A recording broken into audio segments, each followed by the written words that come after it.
واحدة من أهم الحاجات اللي باكون حريصة جدًا وأنا بادرّب البنات إن أنا أقول لها استعملي المرايات، أول لمّا تبدئي تطلعي على الطريق وتتعاملي مع العربيات والناس وكل الكلام ده، أهم حاجة تستعمل المرايات. المرايات هي عينيكِ التانية اللي أنتِ بتسوقي بيها، ما ينفعش تاخدي أي قرار من غير ما تكوني سايقة إنِّك بتشوفي بالمراية بكل حاجة. يعني مثلًا لو هتاخدي U turn أو هتاخدي أي ملف، هتنقلي من حارة لحارة، لازم أستعمل المرايات، مهمة جدًا. مفيش اي قرار بتاخديه ان انت هتحودي الدريكسيون يمين او شمال الا وانك لازم تكوني باصه في المرايه كويس قوي ومتاكده ان مفيش اي عربيه جنبك. لو في عربيه جايه اسرع منك وانت شفتيها في المرايه بتهدي وتسيبيها تعدي وبعد كده تبداي تخشي بعديها. طب لو في عربيه بعيده لسه وابطا منك يبقى انت اللي بتسبقيها وبتدخلي. اي قرار بتاخديه لازم تدي الاشاره الاول وبعدين تبصي في المرايه وبعدين تبداي تخشي بقى على حسب انت هتخشي يمين ولا هتخشي شمال. وتعالى اقولك ازاي نظبط المرايات مع بعض سواء اليمين او الشمال او اللي في النص. المرايه اللي على الشمال بنظبطها ازاي؟ اول حاجه ان احنا بنبقى شايفين اكرة الباب اللي ورا، بيبقى في الجزء ده، يعني يا دوبك ببقى شايفه حدود العربيه فين بالظبط. تمام، يعني ده بالظبط ده الشكل اللي انا شايفاه، والباقي بيكون لرؤيه الحارات اللي جنبي. ونفس الكلام للمرايه اللي على اليمين، برضو ببقى شايفه جزء من العربيه اهو، ده الجزء اللي انا شايفاه اكرة الباب الخلفي، والباقي بيكون للحاره اللي ورا.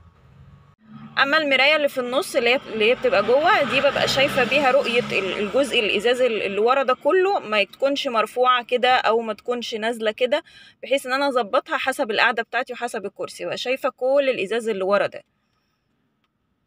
للأسف في نوعين من البنات، النوعين دول يا إما بيستعملوا المرايات بزيادة عن اللزوم قوي، يعني لمجرد إنها مثلا بتسوق في شوارع فاضية وكده تمام قوي، أول لما تبدأ تطلع على الطريق تلاقيها أفورت قوي في استعمال المرايات. يعني أنا دايما ببقى حريصة أقول لها استعملي المراية وخليها مهمة جدا، ولازم عينك بتروح ليها نص ثانية وبترجع، يعني لمحة وبترجع على طول، ما بطولش وما ينفعش أغيب عن الجزء اللي قدامي ده، الطريق اللي قدامي ده أنا ما ينفعش أغفل عنه ثانية واحدة.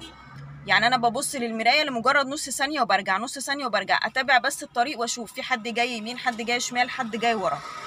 لكن للاسف في بنات بتافور قوي في استعمال المرايه، يعني مجرد ما تطلع على الطريق تلاقيها كل شويه تبص للمرايه، كل شويه تبص للمرايه، لدرجه انها بتنسى الطريق اللي قدامها وتركز قوي بقى مع واحد جاي منها، واحد جاي شمالها، في واحد جاي ورايا. وطبعا هي كل ما تشغل دماغها وعماله تفكر في اللي جاي يمين واللي جاي شمال واللي جاي ورا واللي مش عارفه ايه، طبعا ده بيأثر على تركيزها جدا وما بتركزش في الطريق اللي قدامها، فده طبعا غلط قوي. في نوع تاني بقى من البنات اللي هو ما بتستعملش مرايات خالص، يعني هي ماشيه على الله حكايتها كده، اللي هو يلا انا هخش يمين هحدف العربيه يمين، هخش شمال هحدف العربيه شمال، ماشيه في الطريق هتقف على طول من غير ما تبص في حد وراها ولا لا. طبعا ده غلط جدا، لان انت لو ربنا سترها معاكي مره اتنين تلاته مش شرط انه هيسترها بعد كده على طول. ممكن لا قدر الله في اي حد يبقى جنبك وانت مش واخده بالك ومش باصه في مرايتك وتاخدي يمينك او شمالك ومره واحده تخبطي او تتخبطي. فسواء النوع الاول اللي هو بيستعمل المرايات بشكل متكرر كتير قوي لدرجه انها خاوته دماغها، او النوع التاني اللي هو ما بيستعملش مرايات خالص، ده غلط وده غلط.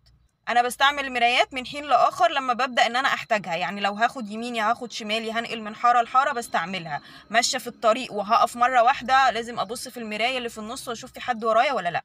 وطبعا مع الاستمراريه والممارسه انت بتتعودي عليها وبتتعلمي ان انت من الاول كده وانت بتتعلمي جديد تعودي نفسك انك تستعمليها، مهمه جدا جدا لانها عيونك التانية وانت بتسوقي. المرايات جزء اساسي جدا، انت لازم تعودي نفسك من الاول تستعمليها عشان بعد كده استعمالها هيفيدك جدا، مع مراعاة طبعا ان انت تاخدي بالك من موضوع المنطقة العامية، وده عملت عنه فيديو قبل كده. لو انت بتتابعيني على الفيسبوك هحطهولك في التعليقات، ولو بتتابعيني على اليوتيوب هحطلك الفيديو ده في صندوق الوصف.